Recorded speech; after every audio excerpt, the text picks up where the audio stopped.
Yeah, I think also the cigarettes will be one day. I mean, it's already not a fashion thing, but when it started in the 70s, it was a fashion. This is how they introduce it. Yeah. It's like you're cool if you're smoking. It used to be like that. Can I have a tissue, please? I just want to get rid of. Oh, I can get it. I'll get it. I'll get rid of my gum. We're rolling now. Rolling? Oh, Yeah. we'll be back. Can't be chewing on the show. It's fine. Rule number one of a podcast: don't chew gum. Yeah, but this is a vodcast. It's a video podcast, and yeah, but it's not. I'm not saying that you have to smoke or not. Definitely, you don't have to smoke. It's the question how much you can be genuine on a podcast. Like be yourself. Yeah. I mean, there's podcasts or vodcasts. There's one of the most popular ones now is called Drink Champs. Mm-hmm. And Drink Champs, they're drinking on the show. And then Mike Tyson does one called Hot Box, and they're smoking weed on the show. Yeah. You had somebody like Elon Musk who went on Joe Rogan's show. Yeah, and he was smoking. You know what I mean? Yeah. So, yes, more and more it's becoming a normal thing. It's, people are being more themselves, and I think it's important. It's more authentic, and I think people relate to it a lot more.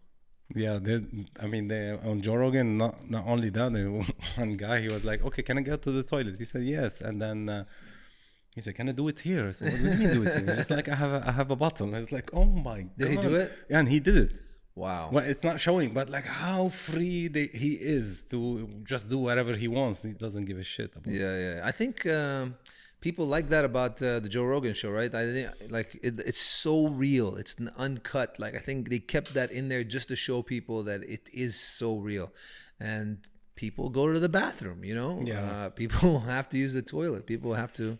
I think we're not ready yet. But definitely, there. Are you going to keep the part where I threw my chewing gum out? Yeah, why not? I mean, look. It's real. Exactly. Marwan, welcome to my show. Thank you very much. Welcome to my podcast. And my first question, who is Marwan?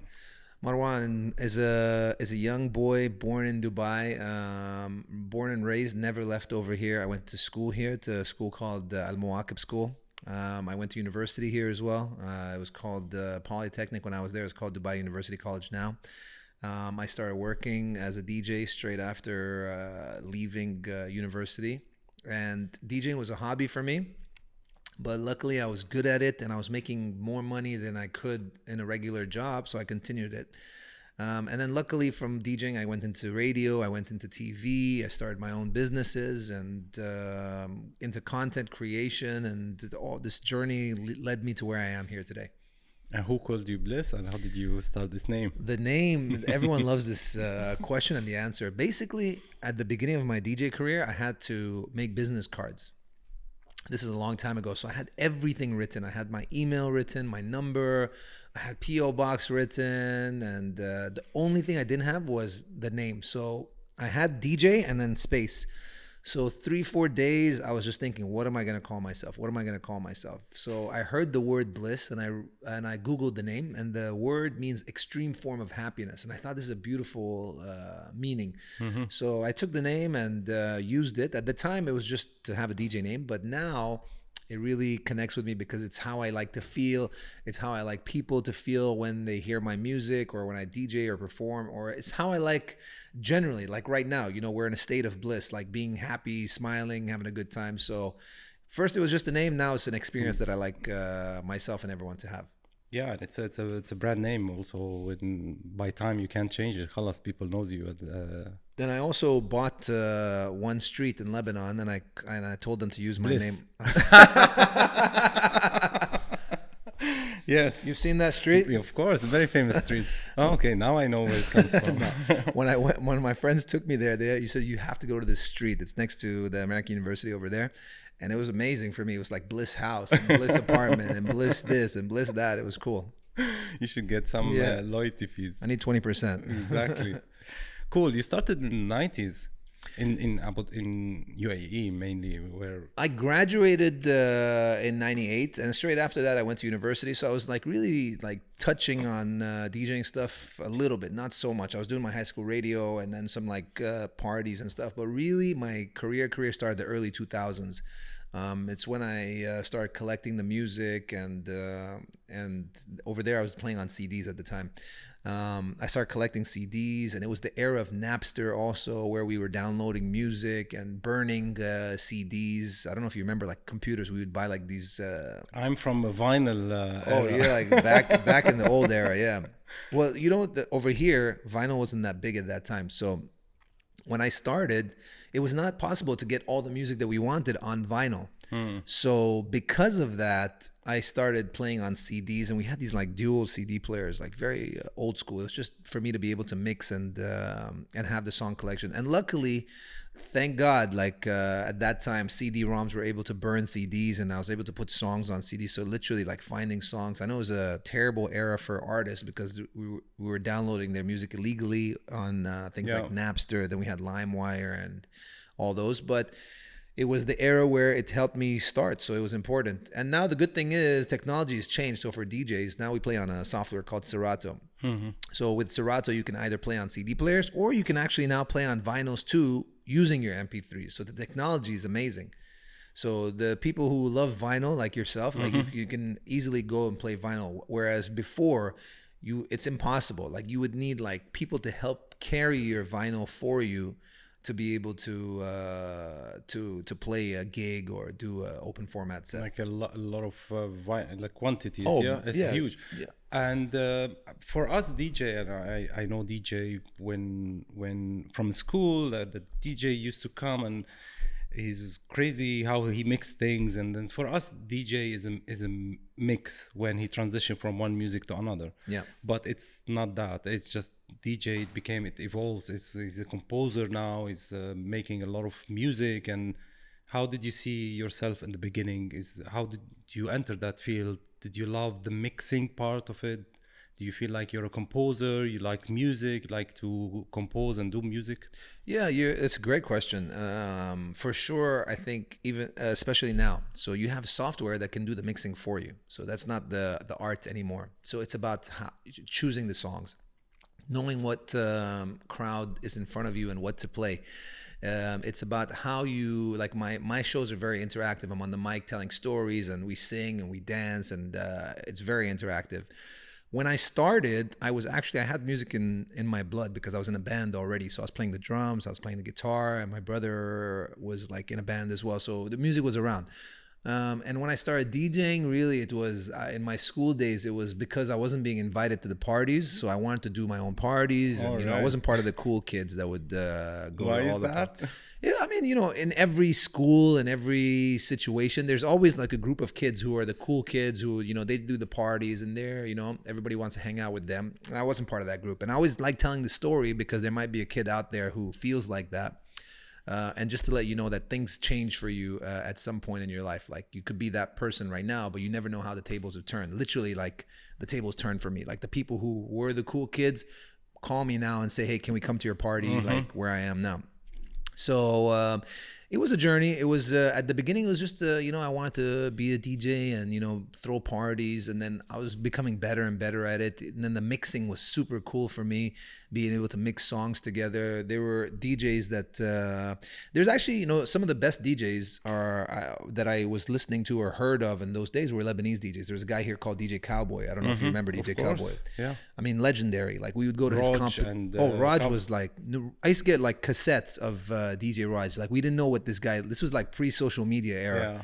No one knew what this guy looks like or who he is. All you heard was his DJ Raj in the mix. Like those voices like were like, oh my God. When we used to hear that, it was like crazy. And Raj was legendary. DJ Cowboy, I mean, he lived here, so I used to hang out with him a lot and watch what he was doing. Even though people not everyone liked what he did, but you have to give him credit for being part of an era where he changed sort of what DJing was like, and like he was a performer, so, and he was putting like Arabic beats over English songs. I remember like he would put like the Arabic beat, and then he'd put like 9 p.m. till I come over it, and then he would do like these crazy things. So it got me interested. You know, I was like, this is amazing. Like, I didn't want to copy him, but for sure it was influencing. An influence. Oh, for sure. But Marwan, you lived in UAE, and then let's say in the 90s, not much like happening in terms of parties and the music industry, and then not as today's time, you know. So how did you like feel to where did you perform? Did you travel? Did you feel that you were limited a little bit? Yeah, I mean, we're talking about early 2000s when I started DJing. First, I was DJing at local bars and clubs. I was getting like sometimes able to travel and do some gigs too, but I was moving. So, you know, luckily I did like 1 or 2 venues, and then straight after that, I got into radio. When I got into radio, there was suddenly more of an interest, because when you're on the radio, everybody wants you to DJ at the parties as well.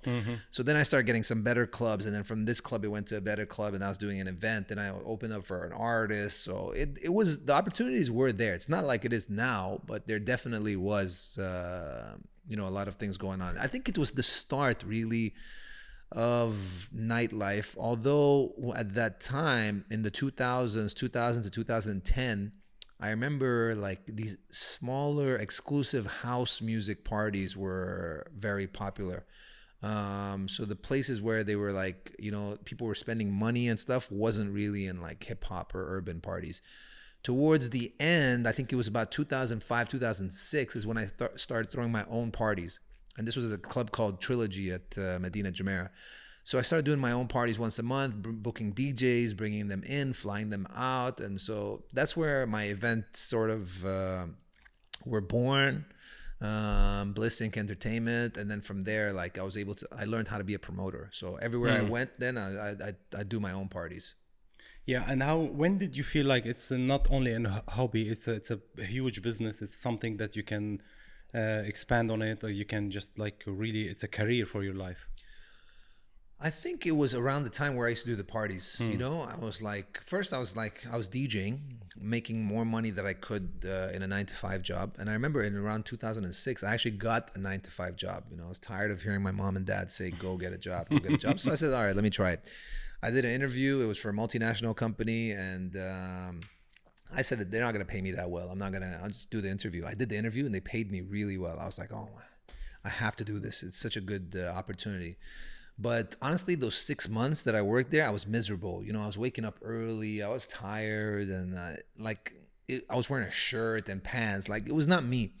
But what I learned over there taught me so much about how to run a company and how organizations work, that it allowed me to learn how to be a promoter or a business owner. So I took that experience and I started my company straight after that. I left after 6 months, started my own parties, and then from there it was like sort of history. Since you mentioned mom and dad, how was the acceptance in general with mom and dad, or the culture, or in UAE where it's a little bit conservative from many sides of music or parties or this? How did you feel free or criticized in a way? I wasn't criticized by my mom and dad. I think they supported me, and I think the main reason why they supported me was because I wasn't just DJing at night and sleeping all morning. You know, they saw immediately after I left university, I was doing radio already. So that was already like, okay, you know, he's on radio. Then from radio, I started doing my own parties. I was making my own money. I was buying, you know, I bought my own car, and I was doing very well for myself just from DJing and radio. And then from there, I tried to do the job. So I said, look, I tried to do it for you guys. It didn't work. And then after that, I got into TV in around 2008, 2009. I got into TV as well. So they saw the progression. So I think if it was just DJing, it would be harder for them to accept it. But they saw the hustle, they saw the struggle, they saw that I was, you know, I had a business and I was doing all these things, and I suddenly had an office on the beach road, huge signboard, like I would take them over there. So they were sometimes in my ear telling me, why don't you get a normal job? But also, they were also telling their friends, oh, look at my son, he's DJing there. Look at him, he's on TV, or look at him, he's on radio. So I think it, you know, the whole process. Or they use the radio part is just exactly. More polished. It's just like he's on radio. Yeah. You know? And then also my parents generally, they're pretty cool. I think they let me do what I want. I don't think they would have said no, don't do it. But again, like we'll never know. But for me, it's important to have their not acceptance, but to know that they are okay with what I was doing, and I think they were okay. And also just looking back at it now, you know, looking back at everything that I did, if I asked them today, for sure they are, you know. Yeah, and I want to talk about the business side of it, but in terms of like, you know, producing music and getting, have you entered that, like making songs, making have you find that it's a huge business? It can make millions of dollars if you have a successful song, being a DJ, because most of them are not only being produced by the songwriter and the singer herself. It's the DJ is the hero in that part. Yeah, I mean, it's I'm trying. You know, I've been trying to do it for a while. I've released like over about 10 songs, let's say. And I always say putting songs out is like playing darts. So you throwing darts and hoping to hit the bullseye one day. And the goal is to have a hit song. Once you get a hit song, you can tour off of it. And I mean, I have seen some success through the music, but I've also done so many other things. So my social media, through this TV show, through just, you know, being a DJ on radio or TV, like I've gotten like brand deals. But to say that it's completely from music, not yet. It's a continuous struggle. I'm still trying. You know, I just put out like 3 songs in the last 2 months, which is going very well as well. So continuing to do it and definitely figuring out my sound. So before I would put songs that sounded very much like an American artist. And, you know, now I'm trying to infuse more Arabic sounds into it, make it sound like it's more from the Middle East, because I feel like that's what's different. If you heard the song right now, like the song that I just put out called Hala Wallah. If you heard Hala Wallah, you say, who is this guy? Like, it's Arabic, like you want to know. But if you hear my first song, it's a rap song. Like it will sound like it's another American artist. So you're not a millionaire yet? No, I am a millionaire. I was a millionaire at a very young age. What I'm saying is I didn't get the $1 million deal from music yet. All right, okay. I'm waiting for that one check. But I need one check that says $1 million here. Go and shoot a music video, and okay. Because I want to ask you that. I was trapping you. I can feel it. I can see it. But honestly, truth be told, you know, I think that the millionaire question has been it gets thrown around a lot, considering the show came out. Exactly. But I made my first million at a very young age. In the days where I was doing parties. So I made my million from DJing and music. Okay. It wasn't like, you know, it wasn't my parents who handed money down to me. It wasn't, I wasn't working a 9-to-5 job. No, like I literally did that. I bought my, you know, I bought my first car. I remember it was an Audi TT convertible, like early in my DJ days. Like it was like, people were like, how is this guy making that kind of money? And even up until about 7 years ago, you know, when I had my business, I had a thing called a vision board. So I put pictures of different things. There was a picture of, you know, going to Africa. I did it. There's a picture of a show. I did it.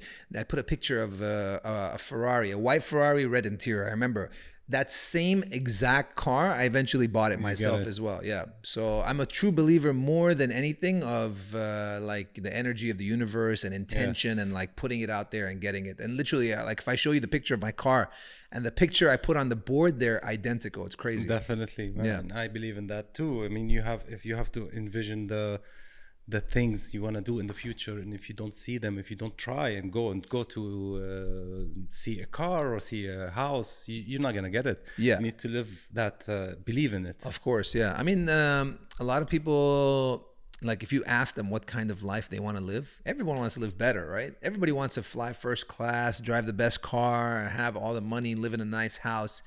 But if you ask them, okay, how much does all that cost? They don't know the answer. So how could you know what you have to do? Because everything in life is what you put in is what you get back. If you don't know what the price of a first class ticket to Los Angeles is, how are you going to know how much you have to work to get that money to be able to buy it? You know what I mean? So a lot of people, if you ask them, they don't know. I want a Rolls Royce. All right, how much does it cost? They don't even know the price of the car. So if you don't know the price of the car, if you've never driven it, go sit in it, see what it smells like, what it feels like. You're not really gonna be able to grab it. It's not like, hey, I want a Rolls Royce, and then it shows up in front of your door. That's not how the universe works. Exactly. And the question is also, sometimes they say it's not for me. It's like he doesn't believe that he can get it, and that's the main thing. It's not how much it costs as well, which is very important, because I want to work harder to get it. But it's just like not trying it is ignoring the fact that you can have it for yourself, that you earn it, or you can have it. You deserve to have something like that. Yeah. It's not the person who has it is not different than you. Absolutely not. I mean, some people want it, some people don't want it, but if you do want it, you have to know, and you can't have that attitude. Oh, it's not for me. Like, for sure, if you tell the universe it's not for me, it's not gonna send it to you. I guarantee you. It's not gonna happen. Yeah. How did you get the opportunity? How did they reach out for you in Dubai Bling? And tell me, was it your first time being in a show? First time being on a reality TV show. I've been on TV before. They reached out to me over email. At first I thought this is for sure it's a fake fraud. Yeah. To be honest, like I always wanted to be on a reality TV show. Like it was always my dream, but I got the email.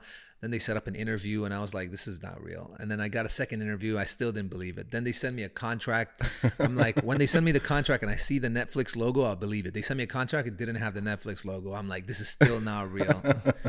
And it was literally, I think, a couple of weeks before we started filming where I started seeing like a Netflix person involved or something like that. And I'm like, oh, Serious? This is really happening now. That's amazing. How did you feel? I mean, it's stunning. And how do you feel now? Amazing. I mean, it was a great opportunity. It was a great experience to do it. And it, for sure, it's changing my life. Like I was in LA and New York. I was running a marathon in New York. People in the streets stopping. They've seen the show.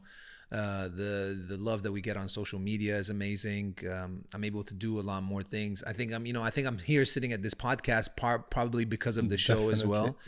Being able to meet new people. For me, my goal is always to try and be like the first Emirati artist or DJ who can go out to a global audience and be able to like spread the music that we have. We import everything. Like we have David Guetta, we have Afrojack and DJs and artists and Kanye West and I don't know, all these guys, right? Post Malone's all coming here.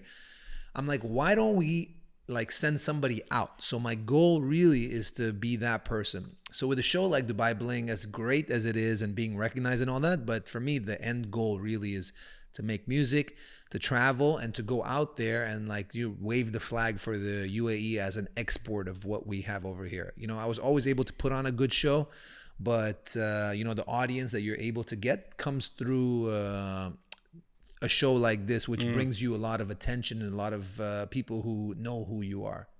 Yeah, definitely. I mean, to move from being just consumers and consume music from outside to where we can create, and this will lead me to the question: where do you see this region going, and how much, because it's very rich of culture, and how do you see the music, the rap, the Arab rap, is going right now? I think the music is going in a great direction. Specific places are doing it way better, like places like Egypt, I think, and Morocco. I mean, they have a bigger audience also, and Saudi to a certain point. Saudi is good as well. So these places, you have numbers. You know what I mean? Like in a place like UAE, it's a very small population of Emiratis, first of all. And the people who are living here, expats who been born here and lived here for a long time as well, is also not that big of a percentage. So, and then the third thing is, especially for music like rap comes through struggle. There's really not struggle over here. Let's face it. Like, life is amazing. Everyone's here working, making money, and, they come here for a reason, especially the people who don't live here. As for Emiratis also, it's yet to come. I think there is a few people that I'm hearing now which are pretty good, but we're not seeing, like, for example, in Saudi, there is a couple of people who are already doing it and doing it well. You don't have my friends in Kuwait and Bahrain. Not to say that they have a lot of struggle also, but they have found a way to tell the story, and they do it well. Like it's almost in a funny way, and that's not a bad thing. So they're not telling the story about struggle. They're actually in a humorous way making fun music, like people like Daffy and Flipperachi. I just did that song with them. So it will take time for a place like UAE to find the identity. I think somebody who finds what we have over here and tells that story through the music will be better. In a thing like rap, where we're not gonna get like an Eminem song come out of here. Yeah, I mean, we didn't have the same struggle they had. Exactly, yeah. So, but you could get some fun rap stuff. You know, like who is a fun rapper that we can talk about? I mean, there's some Eminem stuff that he does it like in a very smart way as well. But I think we got to stop copying. We have to create our identity. We have to work together more. Like rappers have to really get together, and we have to think about ourselves as a region more than just a country. You got to remember, a place like America is huge, right? Huge place. And if you watch shows like American Idol, even the person who goes out in the first round is super talented. So we have to stop making music like them. We have to make our own music. We have to do more infused with Arabic, maybe Arabic English, more Arabic, but English. I think it's going to be very hard to come out of here, I believe. You know, definitely. But the more we embrace our culture and believe in it, things will come out. I believe. I remember that show that is more of a 3D animation, was usually on Ramadan. They put it. Fridge. Yeah. I mean, that's stunning. That's amazing, because it is actually criticizing. It's open-minded. It's just like showing locals, you know, with the dress, and then it's the whole culture. It's just like being brave to do this. Yeah, that's where we can start to express. And you know, now we love, let's say, making, like, for me, I'm a photographer, and I like to do photo shoots in Karama because it has that whatever authentic and then mix of although it's just a place that is so old, or it's not the polished Dubai, but it's just like that thing when we go back to the roots and see, like, believe that all these small things, that the taxi driver and all the culture, the mixed culture, once we start to criticize it and express it the way it is, not to fake it so much, music will come from there. I agree 100%. Yeah, I think you know, that journey you just took me on right now, just saying those things, like if I close my eyes, like you took me into those places where I grew up, I saw, or as a person who hasn't lived here, it makes you curious about what is, you know, where is Karama? Like on the show, I say this thing called Dolce and Karama, for example. Like the amount of people who came to me and said, wow, that was like so funny, because it's relatable. Exactly. And you need stuff like that. You need somebody to tell that kind of story. It cannot be a struggle story or sound like it's from New York or London or anywhere else. It's got to sound like it's from here. I see it's happening very fast, honestly, especially with the social media, with the TikTok. It's happening. You are viewing the culture, especially in Saudi Arabia. It's a big country, and you can see that they are funny. They are, you know, being themselves. They are fun. They dance. We didn't know that. You know, we've been not seeing these. Let's say we always see the typical classical things about Saudi Arabia, but right now we see the people are loving everything, the music, the dancing, and the acting. In general, social media is going to help a lot. Oh, for sure, yeah. And you saw like DJ Khaled, he's there right now, and he's posting stories, and people are like, this is not the Saudi that we thought it was, you know, and that is important over there. I think, honestly, and with not saying this with any disrespect, but I think Saudi is more open-minded than the UAE. And I think that is, again, has to do with the fact that it's such a big country and an older country too, right? Saudis, I think 80 or 90, they just celebrate 90 years old. I don't know. Yeah, no, I mean, I think they just celebrated their national day. If I'm not mistaken, somebody has to Google it to double check the information. How old is Saudi? But UAE, bro, is 51 years old. Like my dad is older than the UAE. Do you know what I mean? Like it's brand new. You cannot compare. Any other regions, like, you know, these places like Egypt, you know, you had like there's stories of the pyramids, one of the 8 wonders of the world, like that we still cannot figure out. how it even happened is in a place like Egypt. So when you're talking about history in a place like Egypt, like when I went to Egypt, it was like, for me, it was mind blowing. Like I loved it, but you can sense the history of it. The UAE is a new country. Like we literally, it's 50 years old, but really the last 15, 20 years is where we've seen change. So you have to give it time. Yes. You know, somebody, we're talking about open-mindedness of the UAE. And honestly, even though it's 51 years old, I think in the last 5 years, things have really, really changed. You know, before it was a bit more like closed-minded, trying to figure out, and, you know, we're opening up for business, but things are changing, and you got to respect the leaders of the UAE and the people who are in charge in these places for trying to make it change quicker. For a place like Saudi, like I said, you know, they've just been open for a long time. Luckily, they learn from the UAE. That's another advantage from them as well, because the truth is that's what's going on. However, they are bigger and they have numbers of people. They had like 35,000 people, I think, at the DJ Khaled concert. It's huge. Oh, wow. Yeah. Yeah, definitely. I mean, to be open-minded and under control, it's something also very important. Of course. You know, because sometimes people are not ready, so you have to lead them. You have to take them step by step to being like, hey, okay, open-minded, but just these are the rules, these are the boundaries. Yeah, you know, slowly. You know, just you can't just like we're kids. Yeah, of course, yeah. And I think that all eyes are going to be on Saudi, to be honest with you. You know, with these concerts they're doing, like Middle East, Formula One. I think DJ Khaled going there is really going to change, the view of what Saudi is like for a lot of people. Because if you see what he's doing, it's not like he's doing anything inappropriate. He went there, did a concert. The concert was open to the public. He went to Riyadh, and then from Riyadh he went to Al Ula. He showed Al Ula to everyone, and then he went to Jeddah. And I mean, I don't know when this podcast is going to come out, but I can almost guarantee you he's going to Mecca. I can guarantee you. No way. I can guarantee you he's going to Mecca. Today or tomorrow, you're going to see he's going to be in Mecca. And you're going to play this podcast back. No way, man. Today is Thursday, the 8th of December. Just mark my words that DJ Khaled is going to go to Mecca 100%. Wow. That's a very strong statement. Cool. And going back a little bit to Dubai Bling, did you make your 6-packs? I did not, no. I would show you, but it's one right now. It's a 1-pack right now. Yeah, okay. So the 6-pack story is, the amount of personal trainers who messaged me. They said, don't do the surgery. I can do it for you in 2 months, and, or give me 1 month, or like so many people. So I was on this health journey, and I just started, I think, over there.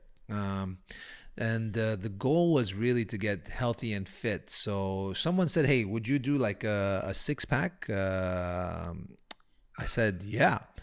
They said, okay, we'll arrange it for you. So we went to the doctor. Honestly, I didn't know it was invasive surgery at the time they told me. I thought it's going to be like some like laser thing, and you put some like some one of these machines on your stomach and like fat burning or something, and like pump or something like that. When I went there and he said, oh, you're going to get incisions here and that. They're going to put you to sleep, this and that. I'm like, no That's way. a lot of work. Exactly. That's too much. So wife was right about it. Yeah, don't tell her. I told her I didn't do it because of her, but there was no way I was going to do it. Okay. We seen the relation between you and your wife, and it was stunning because it was very genuine, and Thank you. The way you express it with her. And I believe Dubai Bling was real and not scripted, but this is something that a lot of people were asking all the time, how much it was scripted. I mean, I can answer that, but I'll leave it to you. How much it was directed? Let me put it this way. Yeah. So it was our first time being on a show. I think that's what people felt like. People felt like that's what the scripted part felt like. It's not natural, right? When you're sitting in a room and there's like 5-6 people filming, it takes a little bit of time to get used to. So that's one. And then the other thing is, it's definitely not scripted. I mean, the things that happen on there are all real. For sure, there's, conversations we have about storylines. Otherwise, we would be sitting there talking about like whatever we wanted. But no, I mean, you know, like any show, I mean, it's our first time doing it. They tell us, hey, you know, you're going to go talk about this. And then it's up to us. We sit there, we talk for an hour or two. And from those 2 hours, they pick out the, you know, a segment of it. Best parts. Yeah, and it comes out. But yeah, for sure not. I mean, there's stuff that happens on there you cannot fake. Like the fight that happened in the office, like that was definitely real. I can tell you that 100%. Yeah. You mean between Zena and who was it? Danya and Ibrahim. Yeah. I mean, when she threw the water on. Correct. Yeah. Coffee, water, like there was like a lot of people involved. That was 100% real. Because that's the question that people usually ask mainly is about that part. They say, was it real or not? Yeah. And I can tell you 100% it was real. And how did you get new friends? I mean, how's your relation with the rest of the crew? No, we lost some friends. No, we definitely made some. We made some new friends. We lost some friends. Some we don't know what's going on. You know, it's just like real life, honestly. Like any real life situation. You fall out with some people. You know, you might be friends with them today. You're not friends with them tomorrow, and vice versa as well. So. But, you know, we've created some great friendships and memories, and that's the most important thing. And, you know, for a show to be so successful, #1 show to come out of the Middle East, #1 most watched show to ever come out of the Middle East. So, you know, having something like that and looking at the positive sides of the glass half full, you know, with the new friendships, I think that's what we look at.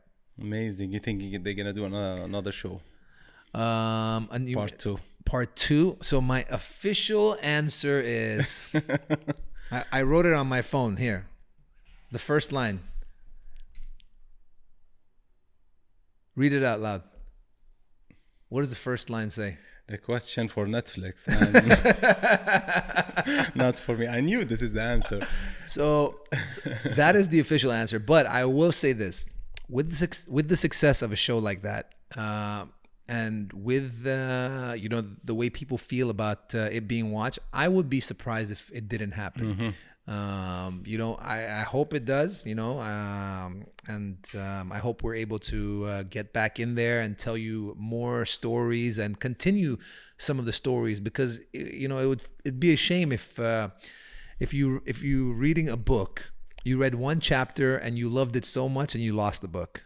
Exactly. So I hope that there is going to be one, and I would look forward to it if there was. Would you like it to change a little bit, like in the way it's portrayed, meaning that Dubai Bling, it has to be bling, or should we go like a little bit more deeper in a different way?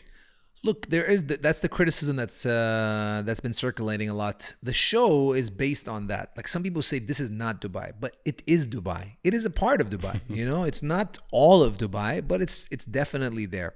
And this is what they decided to do, or this is what they decided to focus on. Me personally, I think that there is a lot of things about Dubai that you can show. You know, we leave it up to the producers and the people who created the show. Me as a person, I'm one of those people who can do anything. Like I can go to Satwa and eat at Ravi's restaurant, and I can go to Burj Al Arab and eat at the Michelin star restaurant. Like that's me and my character. So if they told me tomorrow, hey, we're going to Ravi's in Satwa, like no problem. Like I'm totally fine with it. It would be cool to show it, but again, we don't know how it would be. Would the show be this successful if it took a different direction? It would be a different show also. You know, on my social media or on my YouTube channel, I do all those things. Like I'll go on the metro to Deira and you know, find like a place that has karak, like very famous, or any of those things. Would I like to see it? I would love to. I just don't know if it's going to fit within this show. But I would love if I could take like someone like LJ, like out of her environment and take her all the way to Deira and like eat it. Like, that would be a good scene. That would be great. Yeah, she's like she's been. She's like I always call her the Paris Hilton of the Middle East, like a Barbie. Exactly. Yeah, that she was criticizing how he was eating. What's his name? Khaled? Ibrahim. Yeah. To be honest, I like the way Dubai was portrayed. As you mentioned, this is part of Dubai, but at least we saw the beauty of that. We saw how And remember that New York was portrayed like that. LA was portrayed like that. We see these cities are huge and beautiful just because of the movies and the way they were portrayed. Yeah. And then that's why they are a dream for us. And when you go there, it's not like that at all. Exactly. It's not like that, and it's just sometimes dirty, and it's how come? But it's in our head because that's how movies show it to us. So why we shouldn't show Dubai the same way? That's a great point, actually. I never thought about that. I'm going to use that answer from now on. Basically, LA, Los Angeles, my favorite city in the world after Dubai. When you think about LA, Hollywood, you think Hollywood sign, you think the Walk of Fame, and you think it's all beautiful and glamorous. When you go there, it is not. It is actually, you know, like you can find homeless people living on Hollywood Boulevard next to the stars. You know, downtown LA, there's like one of the biggest group of homeless people living on a street called Skid Row. I mean, it's part of life, but when they talk about Hollywood, they're not going to show you that side of it. You know, they show you the glamour side, all the red carpet events that happen over there, and all the movies, all the celebrities who are living over there. And unfortunately, that's how it is. I mean, they show you a side of it that's more glamorous. And like I said, the name of the show is Dubai Bling. This was their intention. So this is the part of it that they wanted to show. If someone really feels strongly about that side of Dubai, you know, Dubai's got 1 million production houses. You know, there's it's an idea. Write the show, write the script, and go and sell it. You know, there's a company called W who will produce it for you. Definitely. No, we have to believe in ourselves. We have to believe in the country. And, you know, we say in Arabic that the hospital next door doesn't cure you. You have to go to the hospital. It's in another country. Oh, really? That's something. So how do you say it in Arabic? Hikmat, you were the one who were telling me we need to have this show in Arabic, and now you man, I'm gonna get a lot of criticism. Oh, you're Arabs and talking English. Let's answer this question. Yeah, you I mean, I'm trying my best to talk in Arabic. Yeah, most of my shows, and I'm putting subtitles Arabic and English. I can say for myself that it's just like, this is how, I mean, I born and learned most of my time is English. We're talking 90% of our life English. Yeah. But can you answer that question as a local? Sure. First of all, I left school hardly knowing how to speak any Arabic. So the way we were taught Arabic in school, and I don't know if it's still like that, it's very aggressive. Like I felt like I didn't want to be there. You know, the way Arabic was taught, it was so hard. And Arabic and Islamic education was always linked together also for people who are Muslim. So it was really hard for me. It was so hard that it made me rebel so much that I came so far from it. And when I left school, I barely knew how to speak any Arabic. Honestly, the Arabic that I learned from my friends after leaving school. So that was one part of it. The other thing is I wanted to get into English media so much that I focused so much on English that people think, like, because of my accent, I'm either Canadian or American. Like, I've never lived a day of my life outside of the UAE. I've only been on holiday, and that's it. And then the last thing is, I regret my decision. So I would never like enforce that onto my kids. Like I would make sure that you learn Arabic as much as you can. Find out how is a comfortable, nice way to learn it. But I do believe there's a lot of kids out there like me who are watching the show, who are watching this podcast, you know, aside from people who will criticize it, those are the Arabic people saying, why don't we speak Arabic? But there are kids and people out there who are only speaking English in their household, and you know, they want to watch content. And then the other thing is, there's people in the whole rest of the world who can watch this podcast right now with two Arab guys and understand the story about what we're talking about. The culture, exactly. Right. So I think we should be open-minded to it. I don't think we should criticize you and me for not speaking Arabic here today. And my Arabic is poor anyways. I wouldn't be able to speak it that well. If we spoke outside of the podcast, I wouldn't be able to speak this quick. And because my thought process is in English also, it's not great. But I don't think we should criticize each other. That's the number one thing. I think we should, you know, treat everything with an open mind. You have people in America who've lived there for 30, 40, 50 years. Their kids born there.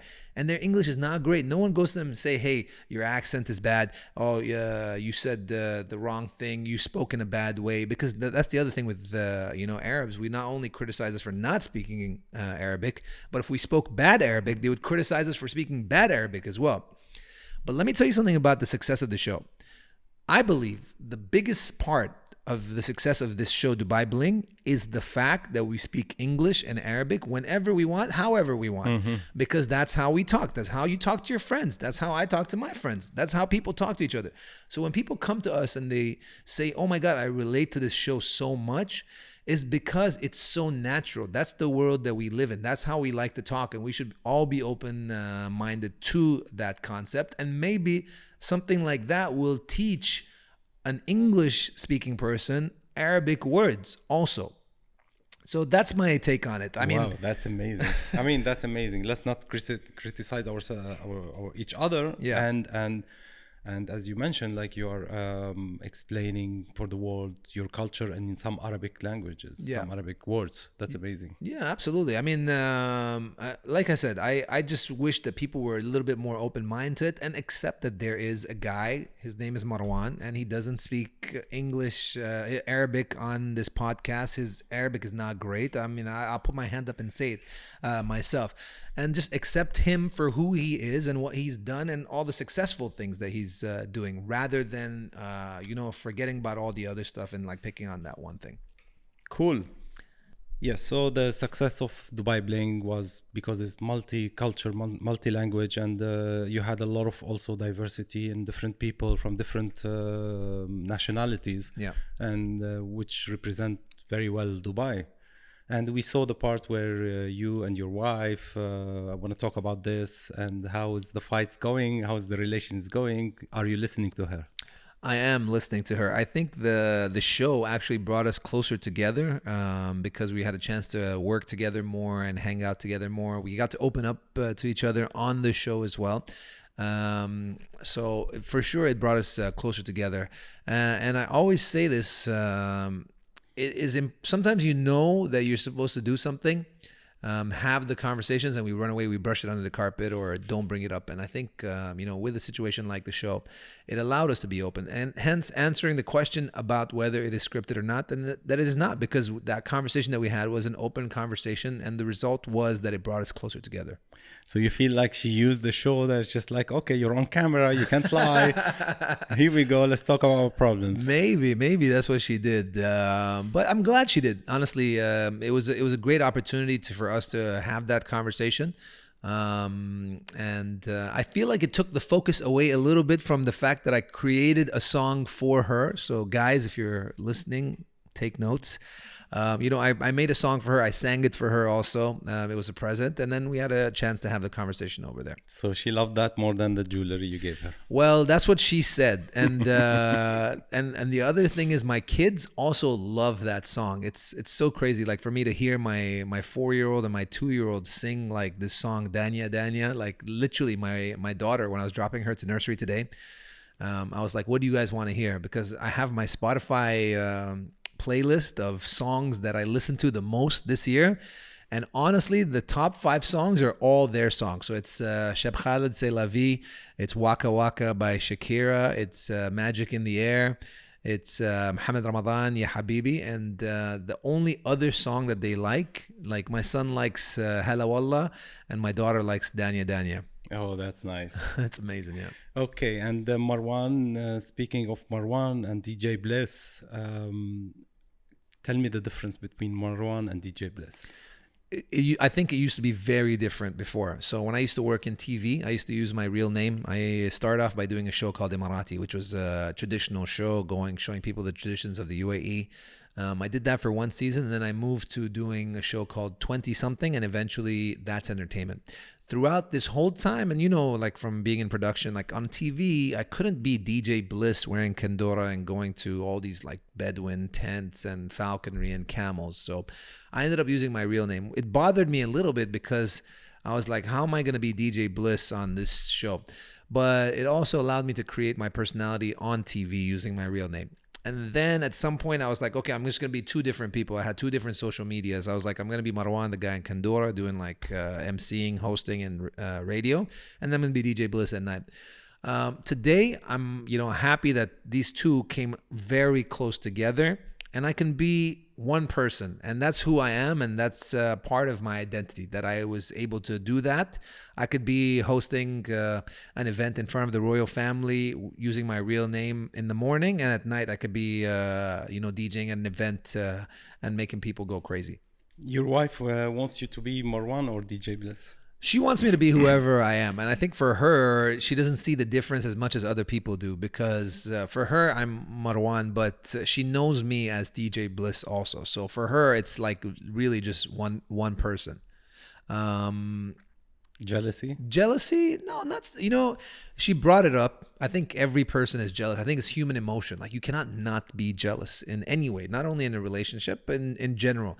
So, it is hard. I think she accepts who I am. It's not easy, having a partner who's a DJ and who's DJing in clubs and events and has that kind of attention. But I think also with the attention that she's getting from the show now, she understands like where I am, because she's getting the same attention that I'm getting, if not more. So I think she understands it actually a little bit more. So the show helped her understand it too. Mm-hmm. And do you travel? Do you go to these shows, big, let's say Ibiza? Do you perform there? I did. So I went to Ibiza for the first time last summer, and it was always on my bucket list of places where I wanted to go, just because I think it's one of the main places for music and entertainment. So I wanted to see it. And luckily, while I was there, I had a group of friends who organized an event for me, so I DJ'd over there as well. From there, I did a big festival called Latin Village in Amsterdam. So I have traveled a lot to do gigs all over Europe, Asia. I've done all of America as well. But what I'm trying to do now is really take it in a different direction, to do more like festivals, because that's my energy on stage. That's how it is. Like, I'm on the mic and high energy music. And even the style of music that I used to play before was more urban, hip hop, R&B before. Now it's more like EDM mixed with urban music. And luckily, there is a lot of trends going in that direction with the likes of like DJ Snake and Major Lazer, Diplo, Skrillex. All these guys are making songs that are, it's kind of urban and it's also EDM. So I like that sound. I like high energy sound. I like to get on the mic. I like to get on the DJ booth and stand up there and like make people put their hands up in the air and go crazy. That's great. I mean, who's your idol DJ? Who's your most famous one? So many different ones. I like taking different things from different people. So, when it comes to hip hop and R&B, there's DJ Jazzy Jeff. I think one of the best hip hop DJs that we have. A person like DJ Khaled, from what he does with music, like taking artists and putting them on songs. A person like DJ Snake. I met him when he was DJing here in clubs, and then suddenly he had a hit song, and it's like one of the biggest DJs in the world. I like Skrillex from the sound. He's his energy on stage. Like, I saw him perform at a festival in Bangkok, and it was amazing. I'm like, this is what I want to do. Major Lazer, also the sound of how they influence reggae and Latin music into their music made me think about how I can take Arabic music, infuse it into my sound, and then go in high energy sound as well. So I'm a person who takes like bits and pieces from everyone and try to create my own sound with it. That's great. You've signed with Universal as well. Mm-hmm. Tell me about it. So I was with them many years ago, and then I wasn't putting out music really in this break. There was COVID, obviously, was a small period of time. And, I told you earlier about music is like throwing darts. So if you sit down here and you have all these darts thinking, how am I going to hit that bullseye? It's not going to go there by itself. Mm-hmm. The only real way is to keep throwing these darts and hope that you're going to hit that bullseye one day. So I stopped putting out music, but in the last 2 months, I put out 3 songs. So I did Yella Africa. It's like an Afrobeat song. I went to Uganda to shoot the video for it. I did Danya Eminado. This song is probably going to be the last time I do something like that. It was a gift for my wife. I'm singing on it a lot. I don't usually sing, and the song is more of it's an Afrobeat slow love song. So that's not really the style of music I want to play, but it was important that I did it on the show. And then Hala Walla is a collaboration with Shaggy, which I've known for many years. I had the song, it was English, but I changed it to Arabic by getting Daffy and Flipperachi to come on it. But again, the sound is closer to what I'm trying to do, but still gonna try and you're gonna see a different genre of music hopefully evolve out of this. And it's important for me to infuse this Arabic sound into it, because it has to have an identity. It has to have a sound that people can hear and say, that's DJ Bliss. And I love these names, you know, Yalla, Habibi, all these Arabic words that is kind of now becoming universal, you know, the people understand it all over the world. It's really nice. Yeah, I mean, even the new FIFA song Miriam Faris did with Maluma and Nicki Minaj, you know, at the end of the song, she's like, Salam alaikum, you know, she's like saying a lot of Arabic words. And it's good because the words that we all know is Habibi. Like every song is Habibi, right? So we need some new words to teach people. And this is how people learn words. You know, like Psy, Gangnam Style. Like Gangnam is a place in Korea. We wouldn't know where this place is or what this word is unless he said it. And so many other songs. So I think through these songs, like words, people can start learning a little bit more. So slowly, now we teach them one word. Right now, you know, Hala Wallah Habibi. Like people like, you know, what does Hala Wallah Habibi mean?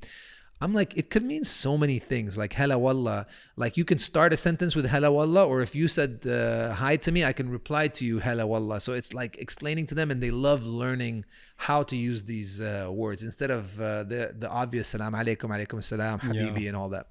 And Yalla, I mean, explain Yalla, what is it? Yalla, again, like it could be, you could, let's go. Let's go, yeah. It could be like, and then it could be angry, like, come on, let's go.